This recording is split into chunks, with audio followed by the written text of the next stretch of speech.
간호직 공무원 합격은 전공에 강한 대박열림. 많은 합격생과 합격수기들로 증명합니다. 필기 고득점부터 면접까지 대박열림에서 제대로 준비하세요. 자, 안녕하세요.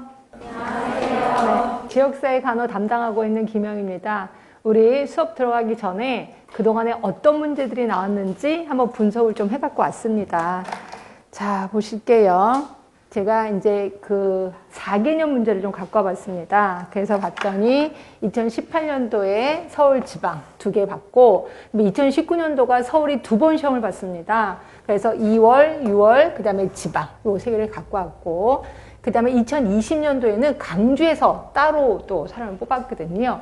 그래서 지방, 광주, 서울 그래서 3개. 그리고 올해 2021년도에 서울, 경기 이렇게 봤어요. 그래서 이걸 좀 분석해 봤더니 여러분들 이걸 볼 때 어떤 식으로 보냐면요. 가장 많이 나온 곳은 어떤 거야? 그리고 이게 추세가 어떻게 돼? 지금 늘어나고 있는 거야? 줄어들고 있는 거야? 이거를 좀 보시는 게 좋습니다. 그래서 가장 많이 나온 거는 당연히 처음 거. 그래서 대부분 국내 보건정책 부분이 가장 많이 나왔구나라고 보시면 되고요. 요거의 흐름을 좀 보시면 처음에 3개, 도중에 2개, 점점 많아지기 시작해서 올해 경기도는 6문제나 나왔었습니다. 그리고 점점 많아지고 있다. 결국 정책 부분이 조금 더 많아지고 있구나라고 보시면 돼. 그럼 정책 부분이 뭐가 있었는데 거기에 노인장 요양보험이라든지 그 다음에 사회보장제도 이런 것들이 들어가 있는 거죠. 그런 부분에 대해서 많이 나왔구나라고 보시면 될 것 같고요. 그 다음으로 많이 나온 게 당연히 간호과정이 많이 나왔습니다. 자, 간호과정을 잠깐 보시면요. 5개 있다가 1개, 3개 쭉쭉 가다가 끝에 가서 5개, 3개, 2개. 이거는 그냥 변함이 없구나라고 보시면 돼요. 간호과정 그럴 수밖에 없는 게 이건 끊임없이 계속해서 일률적으로 일정한 비율이 계속해서 나오는구나라고 보시면 되고요. 그 다음에 역학 부분이 그 다음으로 많이 나왔을 겁니다. 자, 역학 부분 볼게요. 자, 보시면 2개, 2개 있다가 도중에 좀 많이 나오기 시작했다가 또 다시. 근데 솔직히 올해 4개 정도 나오면 굉장히 많이 나온 겁니다. 결국 역학은 끊임없이 많이 나오고 있다라고 보시면 되고요. 특히 2021년도에 많이 나온 것 중에 하나가 코로나 때문에 더 그러겠죠. 그래서 지금 상황이 그런 거니까 조금 더 많이 나오겠구나라고 느끼시면 될 것 같고.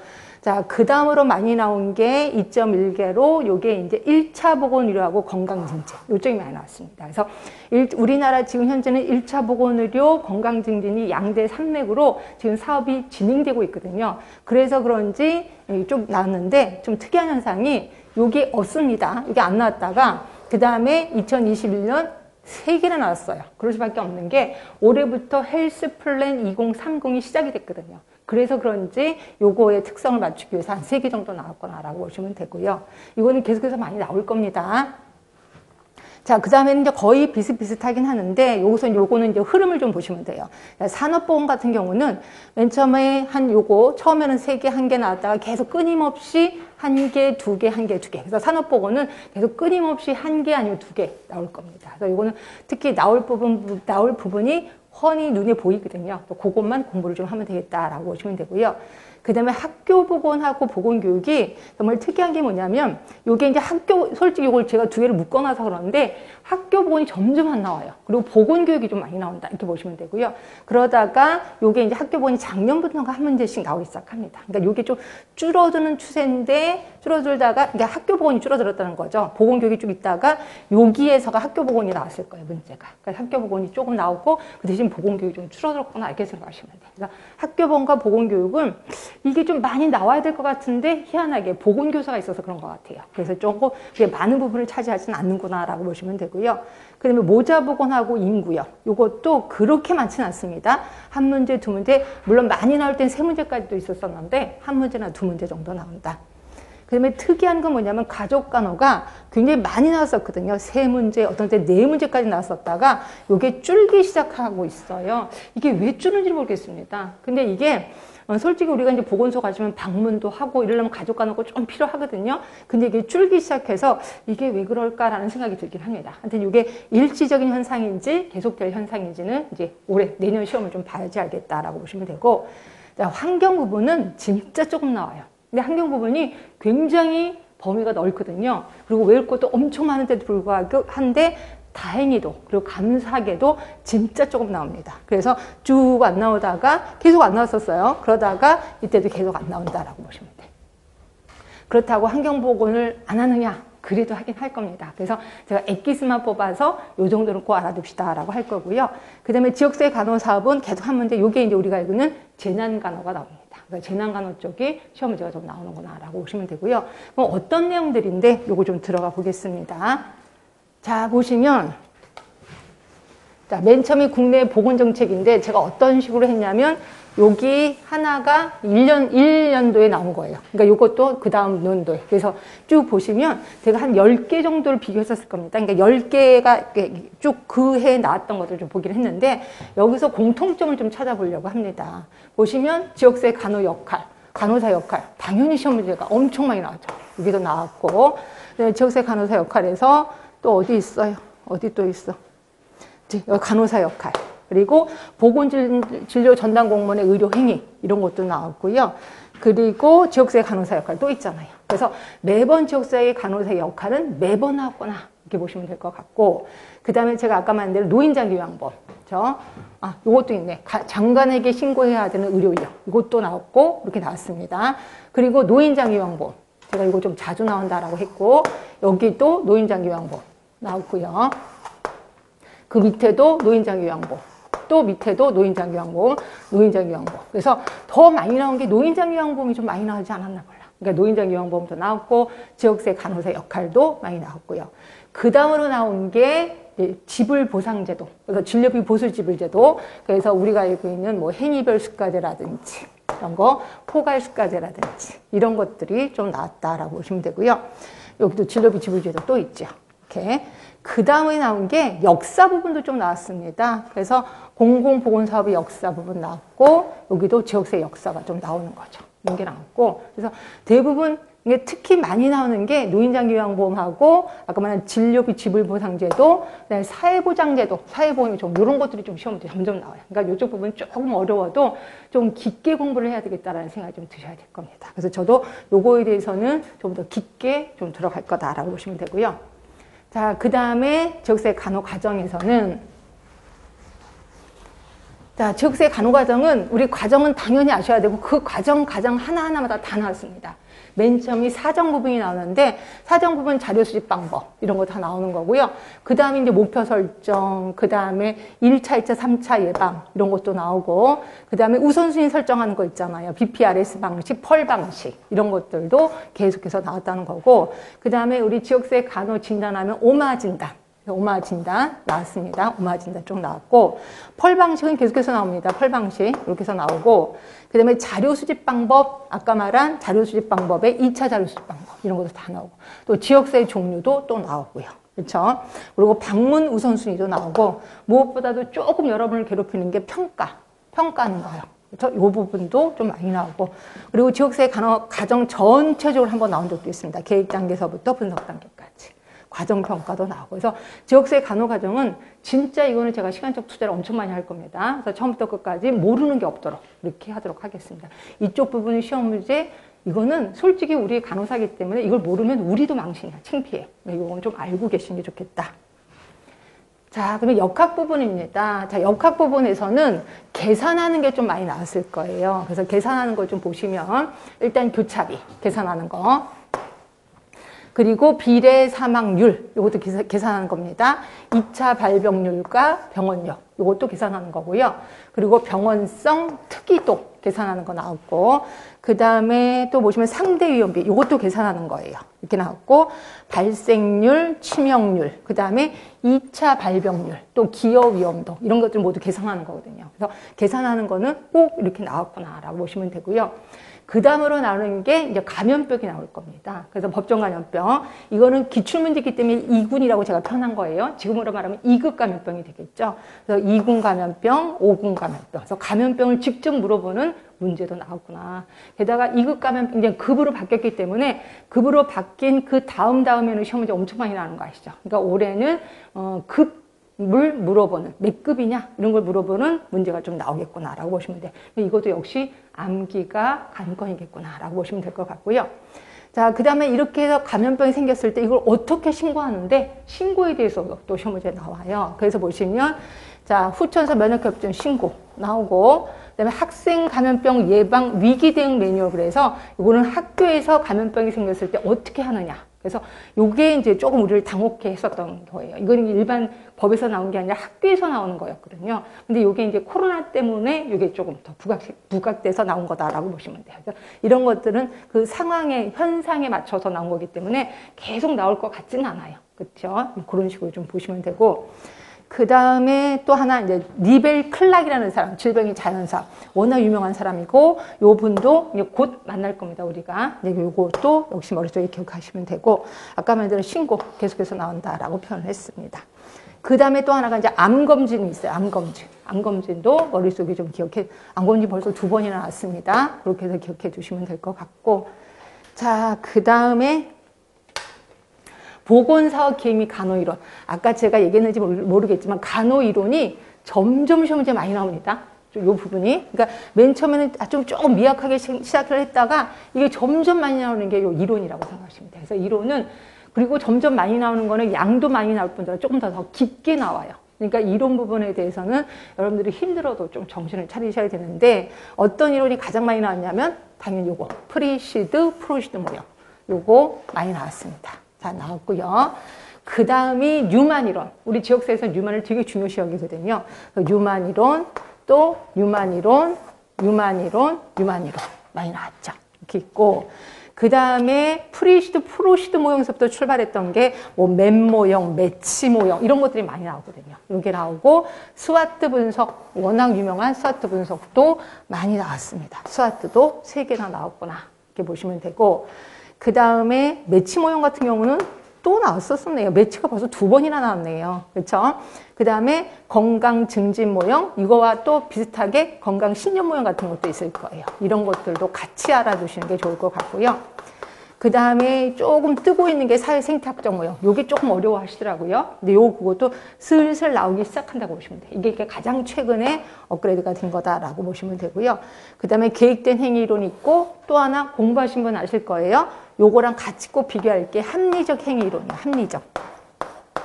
얘네 2개는 2개를 믹스시켜 놓고 다음 중 계획된 행위 이론을 설명하는 게 뭐냐 이런 식으로 나오거든요. 그래서 항상 이론을 하나만 하는 것보다 2개를 같이 비교하는 게 좋습니다. 이런 것도 기억하시고, 그 다음에 또 하나 이제 범이론적 모형, TTM 이론이라고 하는 거죠. 이것도 워낙 유명합니다. 그래서 어차피 우린 다 할 거예요. 이 모형을 다 할 건데, 이걸 딱 제목을 보면서 뭐라는 걸 딱딱 머릿속에 떠오르지 않으면 마구 이론끼리 이렇게 혼합이 돼서 난리가 나거든요. 그러니까 이런 거 할 때도 조금 정신을 바짝 차려야 되겠다라고 생각을 하시면 될 것 같아요.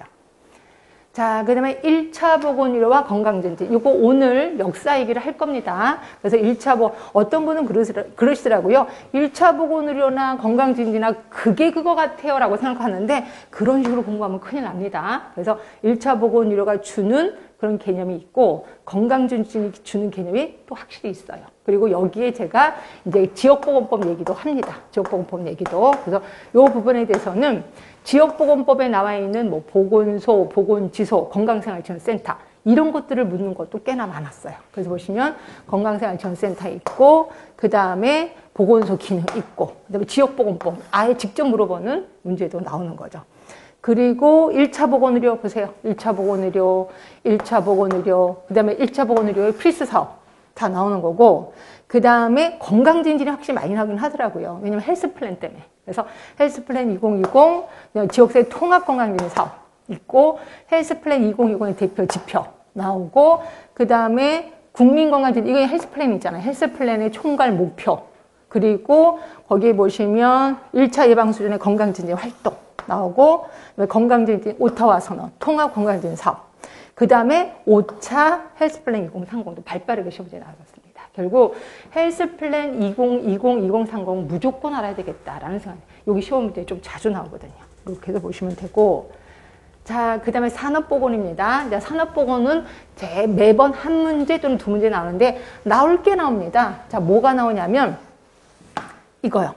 자, 요 관찰자 C1, C2, A, B, D1, D2 요거를 물어보는 게 시험에 꼭 나오거든요. 그래서 이건 틀리면 진짜 망신입니다. 요거 좀 기억을 해두시고, 그 다음으로 나오는 게 이제 뭐 산재가 매번 그렇게 나오진 않는데 그래도 자주 나오는 편이 하나예요. 그래서 산재 종류를 좀 기억해 두시면 되고, 직업병으로는 자, 열사병 2번이나 나왔습니다. 2번 이렇게 나왔고, VDT 증후군 나왔고요. 그 다음에 중독 증상의 벤젠 여기 좀 나옵니다. 이게 벤젠은 은근히 좀 많이 나오는 편이더라고요. 또 벤젠도 나왔고, 그 다음에 보건관리자, 우리가 이제 간호사가 보건관리자잖아요. 그래서 보건관리자의 직무를 물어보는 것도 좀 나왔고, 그 다음에가 그치 강도율, 요거 계산하는 거예요. 강도율, 그 다음에 또 있잖아요. 강도율도 말고 건수율 이런 것들을 계산하는 문제가 좀 나왔거나, 그 다음으로 나왔다면 이제 대치. 그래서 대치 같은 경우는 이런 거죠. 그 물건이 좀 나빠. 예를 들어서 어떤 공장에서 만들고 있는 그거를 만드는데 그게 좀 나빠. 그럼 그거를 바꾸면 되지 뭐. 대치. 그러면 대치가 안 되면 그 다음에는 뭐예요? 격리지. 그치? 이런 것들이 시험 문제 나왔을 겁니다. 격리가 안 돼? 그럼 이제 환기가 되는 거죠. 그리고 보호구를 착용하고 마지막에 교육을 한다. 그래서 요 순서대로 외우셔야 되고, 각각에 대해서 대치가 한번 나온 적도 있고 격리가 나온 적도 있고 이런 식으로 나오고 있습니다. 그래서 요 정도가 대부분 나올 거예요. 이거 외에는 별로 나오진 않을 거고요. 자, 그럼 학교 보건으로 갈게요. 학교 보건이 대부분 나왔던 게 요겁니다. 그래서 보시면 보건교사가 우리 간호사가 하는 거잖아요. 그래서 그런지 보건교사 직무가 나오고, 보건교사랑 학교장의 직무를 믹스시켜 놓기도 합니다. 그래서 때로는 학교장의 업무가 나오기도 하고 보건교사 직무가 나오기도 하고, 그 다음에 이제 대부분 감염병이 생겼을 때 어떻게 하느냐 이런 것들이 나올 거예요. 그래서 결핵 환자에 대해서 등교 중지 조치, 또 학교 내 감염병 발생 시 보고상, 이게 이제 코로나 때문에 나온 거다라고 보시면 되고요. 그래서 이런 식으로 감염병 아니면 보건교사의 직무 이 정도가 나오는구나라고 보시면 됩니다. 자, 그 다음에 보건교육으로 가시면, 보건교육이 한때 되게 많이 나왔었거든요. 근데 요즘 조금 줄어들고 있어서, 요게 좀 공부하는 게 양이 많은데 자꾸 줄어들어서 좀 걱정되긴 하는데, 대부분 그 목표가 있어요. 이 목표가 외우기 좀 힘든데, 이게 인지적 영역의 목표, 그 다음에 심리운동 영역의 목표, 이런 게 있거든. 그 목표를 물어보는 문제가 좀 나왔었고요. 그 다음에 이론이 인지주의, 행동주의, 그렇죠? 그 다음에 인본주의라고 했는데 요 세 개가 좀 나온다. 근데 이 중에서도 행동주의가 되게 많이 나왔네요. 3번이나 나왔습니다. 벌써 행동주의가. 그러니까 행동주의는 그래도 다행히 좀 쉬운 거예요. 어렵진 않아요. 그래서 요게 좀 나왔고, 그 다음에 조금 어렵다면 문제중심학습법, PBL이라고 해서 요게 좀 나오기 시작하고, 요거랑 헷갈리는 게 구성주의 학습 이론이거든요. 그래서 요 두 개를 비교하는 문제가, 요건 조금 어려웠을 겁니다. 그때 당시에. 요게 좀 나왔었고요. 그 다음에 아까도 했었던 합리적 행위론 요소도 또 있긴 한데, 그 다음에 나왔던 게 이제 심포지움하고 꼭 비교할 게 패널 토의거든요. 패널 토의. 그래서 심포지움과 패널 토의 요 두 개는 같이 공부할 거고, 시험 문제도 요 두 개를 헷갈리게 합니다. 그 두 개를 믹스시켜 놓고 다음 중 심포지움만의 특성을 골라라 이런 식으로 나와요. 그래서 요 두 개는 같이 공부하시는 게 좋고, 그 다음에 블레이드 쇼가 얘기한 교육 요구 유형이 있어요. 이거 4개밖에 안 되는데 이것도 좀 외우셔야 되겠구나. 그리고 각 론으로 들어가면 뜬금없이 역할극이 한번 시험에 나왔었습니다. 이것도 그렇게 어렵진 않은 내용이었을 거예요. 이런 게 좀 나왔었다라고 보시면 되고, 자, 그 다음에 모자보건입니다. 모자보건 하면은 합계 출산율, 총재생산율, 순재생산율 이런 것들이 나와요.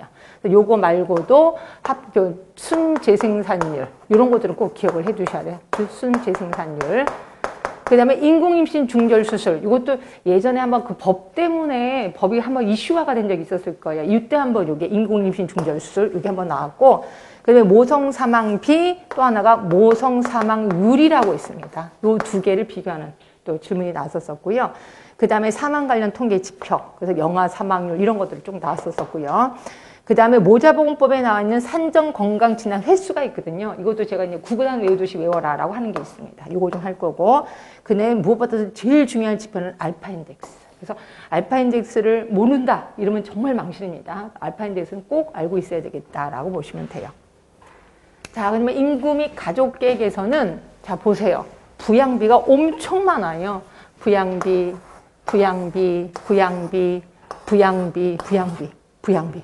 매년 부양비가 나왔구나. 부양비는 절대로 모르면 안 되겠구나 라고 생각하시면 돼요. 그래서 부양비는 매년 나옵니다. 매년. 말 그대로 이렇게 해서 보시면 될 것 같고, 자, 그러면 가족간호입니다. 아까 가족간호가 조금 안 나오기 시작하는데 이게 걱정이 된다라고 표현했고요. 가족간호에서는 가족 건강 사정 도구. 요게 많이 나와요.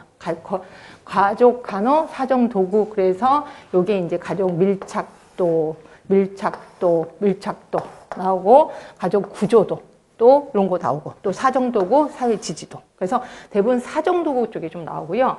그 다음에 가족 간호 이론도 나옵니다. 가족 간호 이론에 가족 이론, 그 다음에 체계 이론, 뭐 발달과학도 이론에 속할 수 있는 거죠. 이런 것들이 좀 나오고, 그 다음에 가족 생활 주기 하면 이제 발달과학 주기가 있고 그거에 맞는 발달과학이 있다라고 했거든요. 그 발달과학을 묻는 질문도 좀 나오긴 합니다. 이렇게 있고, 그러니까 결국 그거밖에 없어요. 사정도구, 가족이론, 발달이론에 발달과학. 이게 좀 있는 거고, 그 다음에 한때 요것도 나왔습니다. 취약가정. 취약가정의 종류, 거기에 이제 아동학대도 들어가는 거죠. 이런 것들이 좀 나왔었다라고 보시면 돼요. 그래서 가족간호는 대부분 요 정도 아니면 거의 나올 게 없습니다.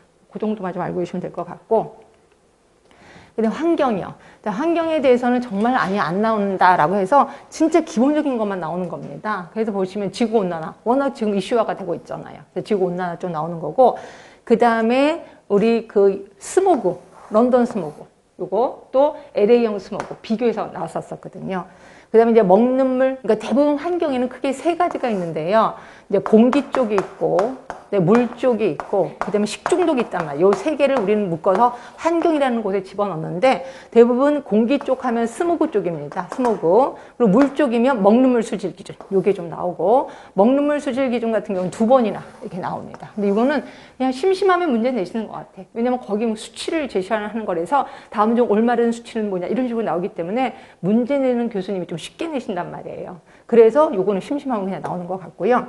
그 다음에 라돈 같은 경우는 그때 라돈 침대 때문에 난리가 났었거든요. 그래서 이것도 한번 시험 문제가 나왔어서. 그러니까 결국, 지금, 뉴스에서 뭐라고 이슈화 되는 것들이 시험 문제에 나올 수도 있구나라고 보시면 돼요. 그래서 여러분들 계속 공부하다 보면 주변에 뉴스 같은 거 좀 신경을 써야 된다. 이렇게 보시면 될 것 같고. 그 다음에 물에서는요, 여기 자주 나와요. 상수, 정수과정, 하수, 정수과정. 이런 게 많이 나옵니다. 그러니까 상수와 하수. 이런 것들이 좀 나오는데, 요게 국시에도 자주 나옵니다. 그래서 이제 이거는 국시에서 자주 나오는데, 그 국시를 내시는 교수님이 내시는 것 같아. 그래서 이제 상수가 좀 나오는 거고, 식중독에는 크게 그렇게 있거든요. 세균성 식중독, 그 다음에 바이러스성 식중독, 그 다음에 자연 독에 의한 식중독, 화학적 식중독이 있는데, 세균에 의한 식중독은 다시 뭐 독소형이 있고 감염형이 있단 말이에요. 근데 대부분 요 부분의 시험 문제가 좀 나옵니다.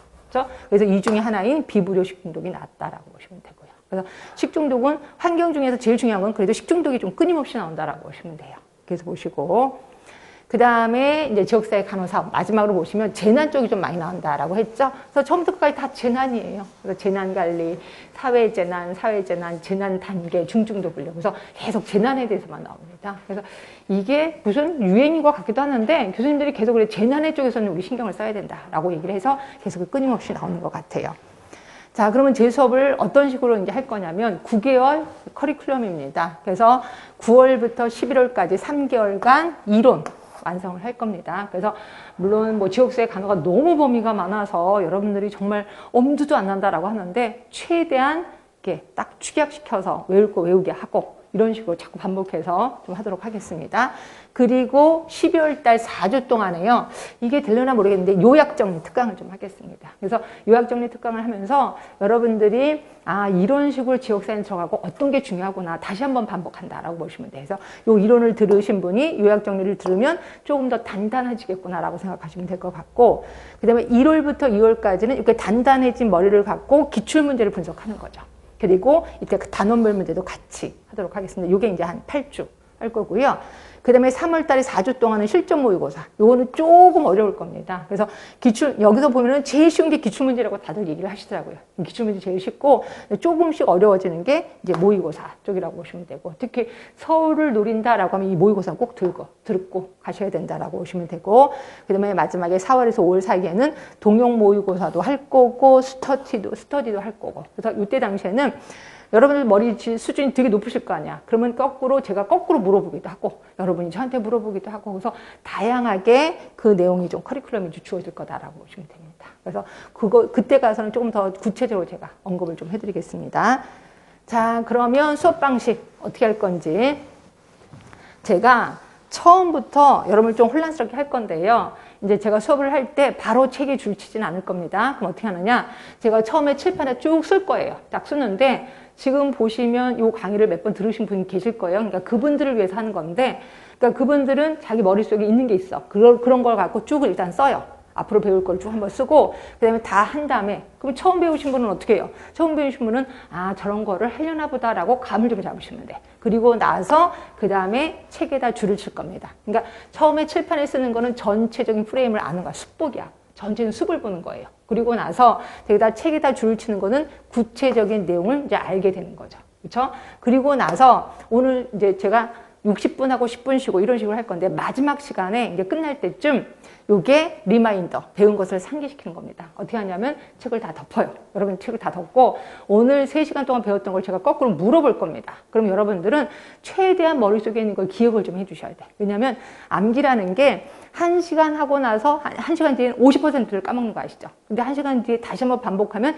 이게 좀 덜 까먹는단 말이야. 그래서 제가 이걸 다시 한번 리마인더를 시킬 겁니다. 배운 거를 상기시키고 그 다음 주에 오시면 쪽지 시험이라는 게 기다리고 있어요. 그래서 오늘 배운 걸 그대로 쪽지 시험을 한 20문제를 낼 건데 여러분들이 오자마자 좀 일찍 오세요. 그 쪽지 시험을 푸는데 모른다고 책을 찾아보거나 이러지 마시고 있는 거 갖고 하셔야 돼. 물론 일주일 동안 공부를 좀 하셔야 되겠죠. 그리고 나서 쪽지 시험 보시고 이럴 때 나의 약점을 안단 말이에요. 아, 내가 모르는 게 있었구나. 왜냐면 이 쪽지 시험이 되게 쉬운 거거든요. 쉬운 건데도 불구하고 내가 다 알 거야 라고 했는데 은근히 모르는 게 있단 말이에요. 그래서 약점을 좀 알아야 된다라고 보시면 되고요. 자, 이렇게 해서 모든 수업이 3개월 동안 끝났어. 그리고 나서 내가 나 몰라라 한다. 그게 아니라 애프터 서비스 들어가요. 그래서 제가 메일링이라는 거를 했는데 메일링 퀴즈예요. 10문제거든요. 그래서 일주일에 한 번씩 제가 10문제를 보낼 겁니다. 여러분들한테 메일로 보냅니다. 그래서 메일링 퀴즈라고 하는데 이걸 보내면 답은 안 줘요. 여러분들이 1번의 답은 몇 번이고 2번의 답은 몇 번이고 저한테 다시 답메일로 보내는 거예요. 그럼 제가 보고 몇 번 틀렸습니다. 몇 번 틀렸습니다. 정답은 안 가르쳐줘요. 몇 번 틀렸습니다. 라고만 얘기를 해. 그럼 여러분들이 틀린 거를 또 다시 정답을 보내줘야 되지. 그래서 3번 합니다. 3번. 그러면 보기가 4개니까 3번 틀렸습니다. 라고 하면 나머지 하나가 정답이 있구나라는 걸 느끼실 거야. 이렇게 해서 이건 본인 스스로 공부하신 건데 이게 도움이 많이 된대요. 왜냐면 그냥 이런 거 하세요라고 넙죽넙죽 보여주는 것보다 본인 스스로 공부하다 보면 조금 더 많은 걸 알게 된다라고 하더라고요. 그래서 요거 효과가 좋아서 요거 하겠습니다. 자, 일주일에 한 번씩 30회입니다. 굉장히 오랫동안 할 거예요. 자, 그리고 나면 그러면 실력은 어떻게 해서인지 이 암기는 여러분들 꼭 그래. 시험 보기 전에 외우면 되지 않나요? 안 되는 거 아시지? 미리미리 외우셔야 돼. 그럼 미리미리 외운 거를 잊어버리면요. 그래서 유지를 시켜야 되는데 그 실력 유지하는 거 2가지. 가로놓기하고 QR코드가 있습니다. 자, 가로놓기는 어느 쪽을 보시면 되냐면 책에 142쪽을 보세요. 142쪽. 자, 142쪽을 보시면 파이널 테스트라고 해서 가로놓기예요. 물론 밑에 정답도 있습니다. 저는 제일 좋은 게 요거를 핸드폰으로 찍는 거야. 찍어서 길거리 다니면서 한번 훑어보는 거죠. 보고 요게 가로놓기의 답을, 단어를 생각해내는 게 여러분의 관건이야. 그래서 죽었다 깨도 요 가로놓기에 있는 단어는 외우는 게 좋겠다라고 보시면 돼요. 요거 갖고 수시로 좀 하시면 되고요. 그럼 QR코드는 뭔데요? QR코드가 앞쪽에 16쪽을 보세요. 16쪽. 16쪽에 보시면 밑에 보건정책의 결정 과정 했고 옆에 QR코드가 있을 겁니다. 요걸 찍잖아요. 그럼 요걸 찍으면은 요게 이제 들어갑니다. 어디로 들어가요? 유튜브로 들어갑니다. 그래서 제가 요거에 대해서 설명을 하고 있거든요. 그러니까 어떤 분은 그러시더라고요. 아, 저는 밥 먹으면서 유튜브 틀어놓으니까 되게 머릿속에 잘 들어오던데 이렇게 하기도 하고 어떤 분은 잠자면서 유튜브를 듣는데요. 그럼 꿈에서 나타나서 제가 막 뭐라고 얘기를 한다는 거예요. 그리고 요게 심하면 시험장에 가서도 막 뭐라고 얘기하는 게 한청처럼 들린다 이렇게 표현하더라고요. 그래서 이렇게 해서 다시 한번 반복을 하는 거죠. 그래서 요거 아주 도움 됩니다. 실력 유지. 그러니까 이런 식으로 해서 뭐 이거 외우셔야 됩니다라고 턱 던져주는 게 아니라 외우게끔 만들어지는 게 제 목표. 그래서 마지막 한 분까지 다 합격할 수 있게끔. 네, 그렇게 제가 좀 결심을 했습니다. 자, 그런데도 불구하고 내가 질문이 있어. 잘 모르겠어. 그죠? 그러면 여기. 자, 진동 카페에 간호전공 스타디. 거기에 들어가시면 여기 간호전공 스타디. 요 글에 들어가셔서 저한테 질문을 하면 제가 알람을 눌리게끔 했습니다. 여러분이 질문해서 클릭을 하잖아요. 그럼 저한테 바로 띨롱 하고 와요. 그러면 새벽이든 뭐 밤이든 제가 바로 연락을 받아서 바로 답변을 답니다. 근데 혹시라도 답변이 좀 늦어져. 그러면 아, 지금 이 사람이 찾고 있구나 생각하시면 돼. 제가 잘 모르는 것도 있잖아요. 그런 거를 이 책 저 책 찾고 있구나라고 생각하시면 돼요. 하여튼 답변은 하루 이내에 바로 답변을 드리도록 하겠습니다. 네, 이런 식으로 완성을 하도록 하겠습니다. 잘 쫓아오실 수 있죠? 그렇죠? 네, 그렇게 하시면 되고. 자, 그럼 이제부터 수업 들어가겠습니다.